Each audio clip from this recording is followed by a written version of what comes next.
It has become necessary for me to address you, having heard from many concerned Nigerians and having concluded a meeting with all the security chiefs. I must warn those who have hijacked and misdirected the initial, genuine and well-intended protest of some of our youth in parts of the country against the excesses of some members of the now disbanded Special Anti-Robbery Squad, SARS. On Monday, 12th October, I acknowledged the genuine concerns and agitations of members of the public regarding the excessive use of force by some members of SARS. The choice to demonstrate peacefully is a fundamental right of citizens as enshrined in Section 14 of our Constitution and other enactments. But this right to protest also imposes on the demonstrators the responsibility to respect the rights of other citizens and the necessity to operate within the law. As a democratic government, we listened to and carefully evaluated the 5-point demands of the protesters. And having accepted them, we immediately scrapped SARS and put measures in place to address the other demands of our youth. On approving the termination of SARS, I already made it clear that it was in line with our commitment to the implementation of extensive police reforms. Sadly, the promptness with which we have acted seemed to have been misconstrued as a sign of weakness and twisted by some for their selfish, unpatriotic interests. The result of this is clear to all observers. Human lives have been lost, acts of sexual violence have been reported, 2 major correctional facilities were attacked and convicts freed, public and private properties completely destroyed or vandalized, the sanctity of the palace of a peacemaker, the Oba of Lagos, has been violated. So-called protesters have invaded an international airport and in the process disrupted the travel plans of fellow Nigerians and our visitors. All this executed in the name of the End SARS protests. I am indeed deeply pained that innocent lives have been lost. These tragedies are uncalled for and unnecessary. Certainly, there is no way whatsoever to connect these bad acts to legitimate expression of grievance of the youth of our country. The spreading of deliberate falsehood and misinformation through the social media in particular, that this government is oblivious to the pains and plight of the citizens is a ploy to mislead the unwary within and outside Nigeria into unfair judgment and disruptive behavior. On the contrary, both our deeds and words have shown how committed this administration has been to the well-being and welfare of citizens, even with the steadily dwindling revenues and the added responsibilities and restrictions due to the coronavirus pandemic. Government has put in place measures and initiatives principally targeted at youth, women, and the most vulnerable groups in our society.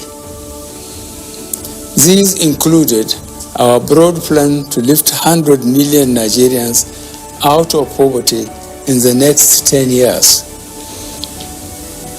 The creation of 75 billion Naira National Youth Investment Fund to provide opportunities for the youth and the micro, small, and medium enterprises survival fund, through which government is A, paying 3 months' salaries of the staff of the 100,000 micro, small, and medium enterprises. B, paying for the registration of 250,000 businesses at the Corporate Affairs Commission. C, giving a grant of 30,000 Naira to 100,000 artisans. And D, guaranteeing market for the products of traders. These are in addition to many other initiatives, such as A, farmer money, B, trader money, C, market money, D, N-Power, E, N-Tech, and F, N-Agro.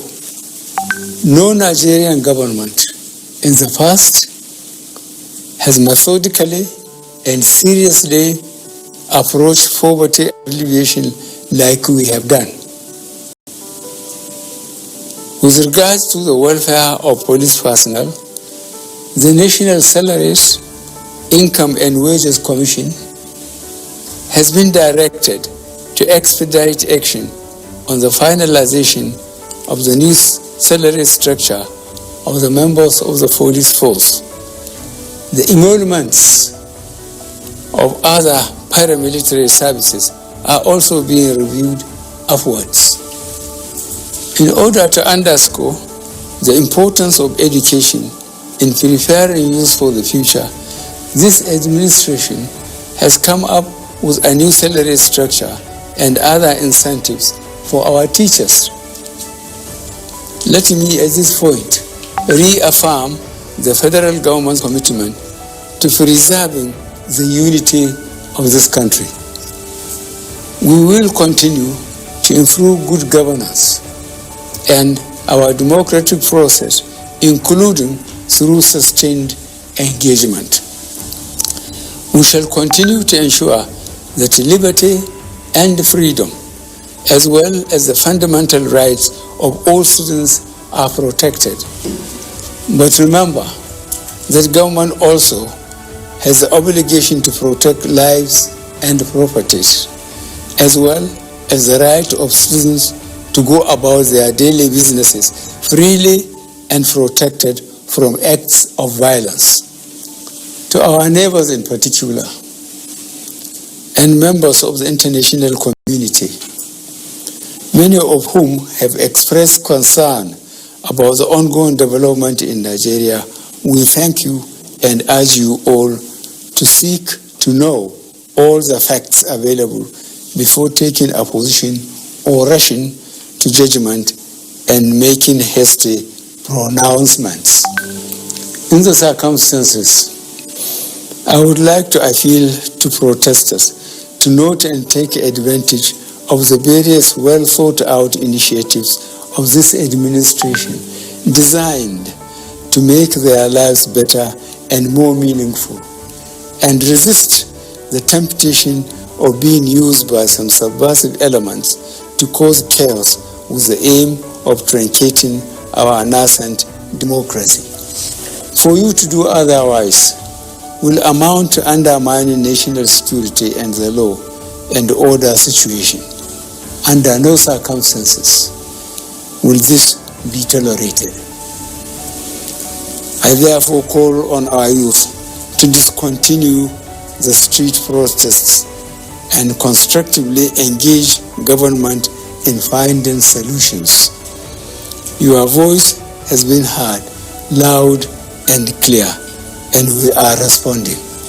And I call on all Nigerians to go about their normal businesses and to enjoin security agencies to protect lives and properties of all law-abiding citizens without doing harm to those they are meant to protect. Let me pay tribute to officers of the Nigeria Police Force who have tragically lost their lives in the line of duty. I would like to thank those state governors, traditional and religious leaders who have appealed for calm and restraint. I also thank youth leaders who have restrained their followers from taking the law into their hands. This government respects and will continue to respect all the democratic rights and civil liberties of the people, but it will not allow anybody or groups to disrupt the peace of our nation. Thank you all.